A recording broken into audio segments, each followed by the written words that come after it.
마켓리드의 시선으로 글로벌 경제와 산업 트렌드를 체크하고 이걸 수익으로 연결해 보는 시간, 고수의 선택 시간입니다. 오늘은 인포스탁 데일리의 최양호 원장님과 함께합니다. 어서 오세요. 네, 반갑습니다. 네, 원장님과 얘기할 주제 화면을 통해서 보도록 하겠습니다. 오늘의 주제입니다. 다시 뛰고 있는 K원전의 심장, 이제 신한울 3, 4호기가 재개되면서 어떤 효과가 있을지 오늘 알아봐야 할 것 같은데요. 일단은 최근에 전기와 가스 요금이 인상되기로 결정됐습니다. 어제 좀 기사가 나와 있었는데 지금 보시는 것처럼 지금 킬로와트 시당 전기 요금 같은 경우에는 8원이 올랐고요. 그리고 가스 요금 같은 경우에는 메가줄당 이런 4전이 올랐습니다. 근데 이런 가운데에서도 뭐 한국전력이나 한국가스공사의 주가는 크게 요동치지 못했는데 이유가 뭔가요? 일단 충분치 않은 인상폭이라고 시장에서 평가를 하는 것 같고요.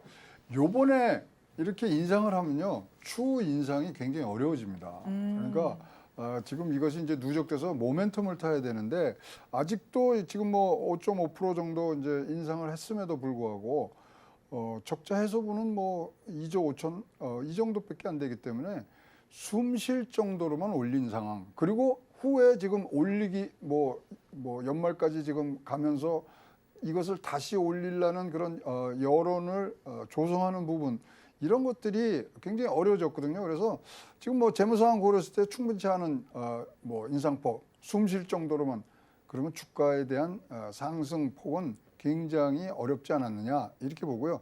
어쨌든 간에 이러면서 지금 나오는 게 뭐 주가는 이렇지만 한전 국채는 괜찮아요. 네, 그쪽은 좀 활기를 띠더라고요. 네, 활기를 띠는, 왜냐하면 더 이상 채권 발행이 지금 어려워진 상황이니까. 그러니까 물량이 이제 적어졌다는 거는 그쪽이 채권으로 도는 것들을 봐서는 일단은 회사채 발행을 더 할 수 있는 뭐 거기까지만 지금 돼 있는 부분들이라서 일단 동력이 굉장히 부족했다 이렇게 봐지고요. 하반기에 올릴 수 있을까요? 거기에 대한 뭐 굉장히 큰 의문점을 증시는 묻고 있습니다. 그렇죠. 이제 일단 목표치가 이 정도이긴 한데 아직까지 올리는 건 좀 미미하다라고 보시는 거잖아요. 네. 네, 그런 가운데 사실 이제 또 실적도 좀 보면 좋을 것 같아요. 사실 뭐 전기요금 지난해부터 꾸준히 인상을 해 오긴 했습니다. 하지만 영업 적자 폭이 계속해서 줄어들지는 그렇죠. 않고 있는 상황이고요. 가스 요금 역시도 마찬가지죠. 사실 지금 보시다시피 한국전력 실적 추이가 좋지 못하고 또 가스공사 역시도 그런데 이 부분은 좀 어떻게 보시나요? 그러니까 지금 뭐 전체적으로 뭐 누적 적자는 보면 한전이 32조고요. 그다음에 가스공사가 11조의 미수금이 있는데 지금 현재 고강도 지금 뭐 재정 건정화 방안에서 40조를 한다 그러는데 정상화가 과연 이걸로 될 것이냐.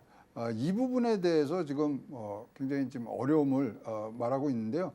일단은 적자의 이 상승폭이 좀 줄여올 수는 있지만 이것은 지속될 수밖에 없는 상황이다. 그러면 단가가 상승이 된다. 또 다른 또 뭐 인상폭이 간다 그러면 경기 침체가 더 가속화하는데 여기에 이제 기름을 붓는 격이 아니냐 이렇게 돼서 사실 이러면서 이제 대안들이 몇 가지가 나오거든요. 그래서 전력 판매 시장도 경쟁 도입해라 뭐 등등등이 나오기 때문에 이건 굉장히 회사 전체 시장에 지금 이 근간을 굉장히 리셋하는 부분들이라서 여기에 대해서 굉장히 지금 좀 고민들이 많고요. 사실 이제 이게 전체 큰 그림에서 보면 기후 경제학이에요. 네. 근데 올해 같은 경우에는 지금 5년 만에 이제 다시 슈퍼 엘니뇨가 온다는 거예요. 근데 확률은 55%거든요. 엘니뇨라는 건 잘 아시지만 0.5도씩 올라간 개월수가 5개월 이상 되는 겁니다. 이러면 슈퍼 엘니뇨 하면 슈거 인플레이션 생기죠. 그러면 인플레가 계속될 수밖에 없는 상황이기 때문에 이 부분들에 대해서 어떤 식으로 우리 시장이 반응할까? 지금 뭐 나와 있는 숫자는 뭐 먼 훗날들을 지금 예측을 하고 있습니다. 2060년 가면 24조 피해가 되고 뭐 그러지만 사실 한전과 가스 이 공사에 이제 예를 들어서 여러분들 말씀했을 때는 기후 경제학 공부하셔야 되고요. 앞으로 기후 경제가 얼마나 중요하냐면 이런 기후 리스크는요 바로 금융위기로 옮겨 타는 그 지금 양상을 보이고 있고요. 최근에 좋은 책이 하나 나왔는데 여러분 보시면 재밌을 거예요.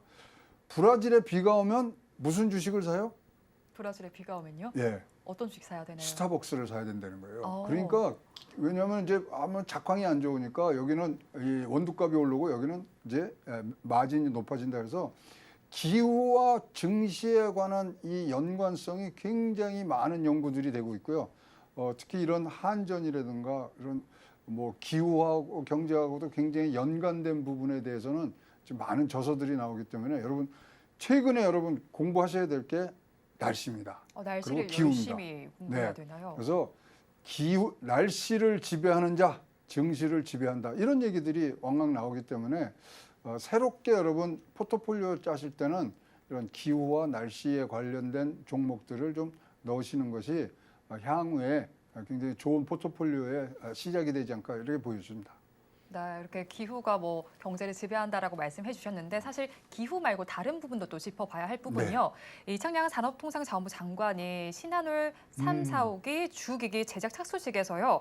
지난 정부의 무리한 탈원전 정책에 대해서 조금 지적을 했습니다. 이 부분이 아무래도 적자폭을 더 늘리는데 기여를 했다라고 보는데 다시 또 원전이 재개가 되고 있는 상황 속에서 원전 생태계도 회복이 되고 나머지 것들의 주가도 좀 회복이 될 수 있을까요? 그렇죠. 이제 원전을 통해서 이제 전기가 나와야지만 단가들이 내려오는 부분들이 이제 구조적인 그런 변화가 일어나는데 사실 이제 뭐 주기기 제작을 착수했다 그러면은 이거 몇 년 후 얘기거든요. 그래서 3, 4호기 준공 시기를 보면 2032년, 33년이에요.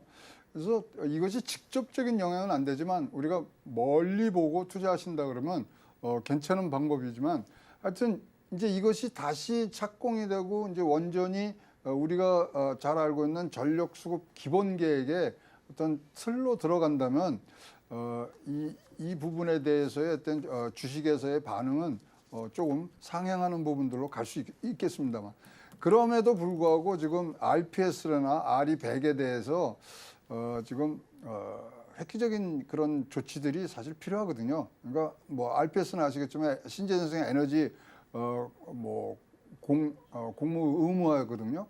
그다음에 RE100은 뭐 재생에너지 100% 이런 것들이 있는데 이런 것들이 같이 이런 박자를 맞춰 나가면서 변하지 않는 틀로 이제 입성이 되면 굉장히 좋을 부분들입니다만 한국전력의 적자에서의 근본 원인이 지금 단가가 높은 거를 지금 팔고 있기 때문에 그것을 해소하려기에는 시간적으로 5, 6년이 걸린다 이렇게 보기 때문에 이 부분들은 뭐 단기적인 부분보다 장기적인 관점에서 여러분들이 접근하셔야 될 것 같습니다. 네, 단가 부분을 해소하기 위해서는 5, 6년 걸린다라고 말씀해 주셨는데 그런데 사실 이렇게 원전과 관련된 정책이나 뭐 이슈가 나오게 되면 원전 관련주가 좀 움직여줘야 하거든요. 그런데 오늘 조금 좀 아쉬운 느낌이에요. 뭐 두산 에너빌리티도 그렇게 잘 가지는 못하고 그런 상황인데 이런 상황 속에서 원전 관련주에는 어떻게 투자 전략을 가져가면 좋을까요? 일단요, 지금 시장에서 왜 움직이지 않았냐고 뭐 기본 원인을 찾아보면은 정책이 지금 바뀌었잖아요. 근데 정책이 바뀌면은 확고한 정부의 의지와 그다음에 거기에 대한 로드맵이 나와야 되는데 바꾼다 그러면서 어떻게 바꾸느냐에 대한 지금 확신을 시장에가 못 주고 있는 부분들이 있습니다. 거기다가 지금 2050년까지 탄소 중립 달성을 위해서 인프라가 구성이 돼야 되는 부분들에 대한 희망은 있지만 이것 또한 로드맵이 지금 뚜렷하게 안 나오거든요. 그래서 이 부분은 그런 정부 정책의 어떤 의지와 그다음에 실천 계획을 여러분들이 확인하고 들어가셔도 충분히 여러분들 쫓아가실 수 있는 부분들이 있기 때문에 그 부분을 좀 기다려 주셔야 될 부분이고요. 만약에 지금 어떤 분이 저한테 이렇게 물어보시면 지금 원전주 사면 애플 초기 때 사는 거랑 똑같지 않습니까? 조금 더 기다리셔야 될 것 같습니다. 그렇죠. 주가가 좀 그렇게 막 잘 움직이지는 않는 것 같아요. 그리고 뭐 이런 어떤 이 외부적 자극들이 분명히 있었을 때 지금 움직인 부분들인데 저거는 상승 모멘텀을 아주 확고히 올리기에는 굉장히 단타적인 부분들이 있기 때문에 확실히 그런 것 같아요. 뭐 기대감이 있었지만 살짝 오르고 다시 좀 주춤하고 이런 게 반복이 되네요. 그렇습니다. 그래서 이거는 정부가 법제화한다는 뉴스에 여러분 사시면 굉장히 좋을 부분들인데 아직까지 그 부분들은 지금 안 나와 있기 때문에 정부의 의지와 정책 로드맵이 나오는 그런 진행 순서를 여러분들이 따라주시면 좋을 것 같습니다. 네, 일단 정부가 확실하게 좀 해주면 그때 좀 접근하라고 말씀해 주셨는데 일단은 신한울 3, 4호기 주기기 제작에 대해서 두산 에너빌리티가 맡았잖아요. 근데 이 두산 에너빌리티 같은 경우는 뭐 원전뿐만 아니라 뭐 해상, 풍력 발전 사업에도 좀 열을 올리고 있는 상황인데 이 부분에 대해서는 어떻게 전망하면 좋을까요? 두산 에너빌리티 굉장히 1분기 영업이익이 굉장히 좋았어요. 3,646억으로. 그래서 전년 동기 대비에 2배 이상 오른 거거든요. 네. 그러면 굉장히 이제 확실해집니다만은 올해 수주 목표에 지금 8조 정도 되는데 이것도 달성 무난할 것 같은데요. 당장 실적보다는 수주가 앞으로 확대가 얼마가 되느냐가 여긴 중요합니다. 여기 지금 밑에 또 이 관련된 이 자회사들이 많아서 이거를 다 이제 통합으로 지금 재무제표를 짜기 때문에 어디가 어디 온지 모릅니다.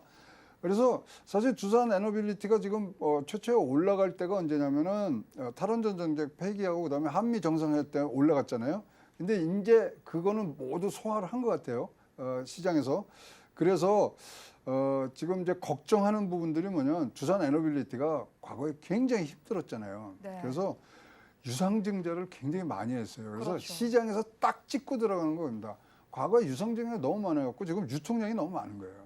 그러니까 주식 수가 지금 대폭 증가돼서 이게 풀리면은 이거 떨어질 거 아니냐 그러고 주춤거리시는 분들이 지금 많고요. 그럼 이 주춤거림을 막아줄 정도의 어떤 확고한 부분들이 어디서 나와야 되냐? 수주에서 나오는 부분들이 있기 때문에 두산 에너빌리티는 어떤 가격보다는 수주라는 단어가 나오는 공시가 나오면 여러분들 들어가셔야 되고요. 특히 지금은 좀 조심해야 될 게 공매도가 너무 많이 붙었어요 지금. 네. 그래서 이 부분들은 조심하셔야 되는. 따라서 지금 뭐 말씀드린 게 수주, 그다음에 뭐 확실한 계획, 로드맵 다 숫자로 나오는 거 아닙니까?